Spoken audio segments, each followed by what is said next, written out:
Students, आज का हमारा जो टॉपिक है वो है कि impact of changes in economic policy. जो 1991 की पॉलिसी आई थी, ठीक है, इंडिया के अंदर, उसका क्या इम्पैक्ट पड़ा था 1991 के बाद, क्या इम्पैक्ट पड़ा था, जो न्यू इकोनॉमिक पॉलिसी थी हमारी, उसका क्या प्रभाव पड़ा था। तो सबसे पहली चीज़ क्या थी, वो थी इंक्रीज कंपटीशन। कंपटीशन बढ़ गया था। कंपटीशन किस किस में बढ़ गया था? जो हमारी डोमेस्टिक कंपनी थी, जितनी भी एमएनसी कंपनी आई थी, उनका कंपटीशन हुआ था किसके साथ? हमारी इंडियन कंपनी के साथ, हमारी डोमेस्टिक इंडियन कंपनी के साथ। अब जो कंपनी जिसके पास रिसोर्सेज अच्छे थे, फाइनेंशियल रिसोर्सेज अच्छे थे, ह्यूमन रिसोर्सेज अच्छे थे, टेक्नोलॉजी अच्छी थी, तो वे कंपनी तो सर्वाइव कर पाई। अदरवाइज जो फाइनेंशियली वीक थी, रिसोर्सेज नहीं थे जिनके पास, उन्हें क्या हुआ? उनको मार्केट छोड़ के जाना पड़ा। ठीक है, यानी कि कंपटीशन क्या था? बहुत ज़्यादा बढ़ गया था। इंडियन कंपनी को एमएनसी कंपनी के साथ कंपटीशन करना पड़ा था। बाहर की कंपनी के साथ बहुत ज़्यादा कंपटीशन हो गया था। नेक्स्ट क्या थी हमारी? More demanding customers. पहले क्या थी? जो मार्केट थी वो प्रोड्यूसर मार्केट थी। क्या थी? पहले प्रोड्यूसर मार्केट थी। प्रोड्यूसर मार्केट क्या थी? प्रोड्यूसर ने जो भी सामान बनाया, एक फर्म ने जो भी सामान बनाया वही सेल कर दिया। क्यों? क्योंकि कंपनियां कम थी, फर्म कम थी, ठीक है, डिमांड ज़्यादा थी कस्टमर की और वो पूरी नहीं हो पाती थी। प्रोड्यूसर ओरिएंटेड मार्केट थी।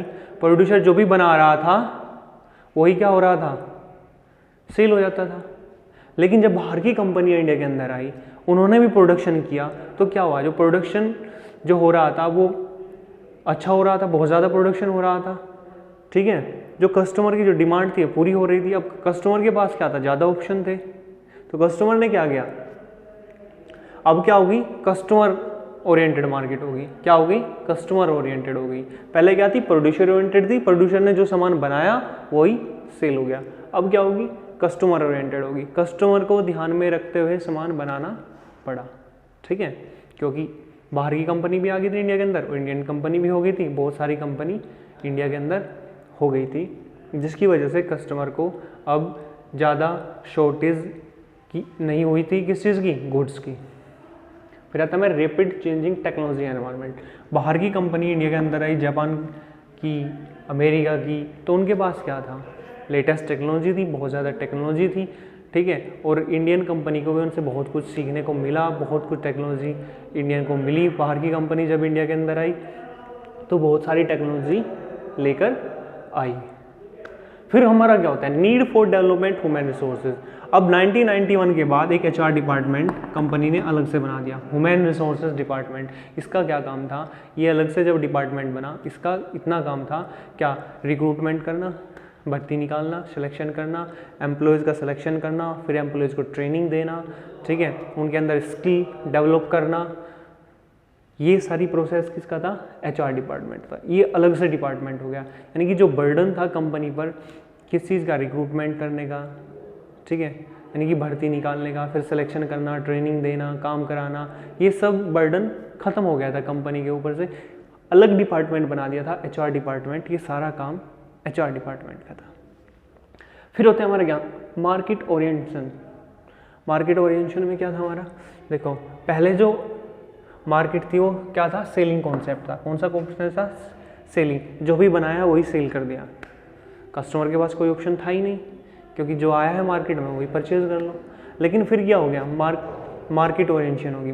क्या होगी? मार्केट कॉन्सेप्ट आ गया। क्या आ गया? मार्केट कॉन्सेप्ट आ गया। मार्केट कॉन्सेप्ट में क्या था? मार्केट कॉन्सेप्ट में हमारा था, जो फर्म थी उन्होंने क्या करा? मार्केट में गई, रिसर्च करा। क्या करा?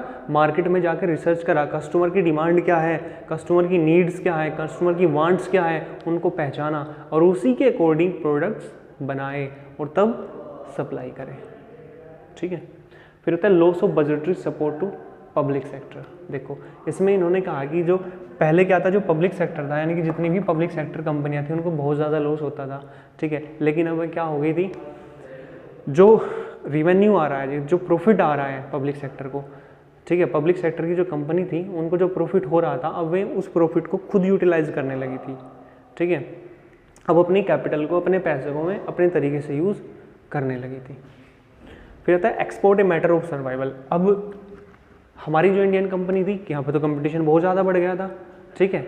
अब वे प्रोडक्शन कर रही हैं सारा का सारा, तो प्रोडक्ट्स उनके सेल नहीं हो रहे हैं। अब उन्होंने क्या करा, वर्ल्ड क्लास प्रोडक्ट बनाने शुरू करे, अच्छे प्रोडक्ट बनाने शुरू करे, और उन्होंने बाहर भी क्या किए, भेज देते हैं जो प्रोडक्ट, जैसे MRF टायर्स हैं, ठीक है, ये हमारी रिलायंस कंपनी है, उन्होंने भी क्या करा, बाहर भी सर्विसेज देना, ठीक है, बाहर भी क्या करा, प्रोडक्ट्स बनाकर बाहर भेजना शुरू कर दिया, यानी कि एक्सपोर्ट शुरू कर दिया। ये चीज़ समझ आई, क्या इम्पैक्ट पड़ा था।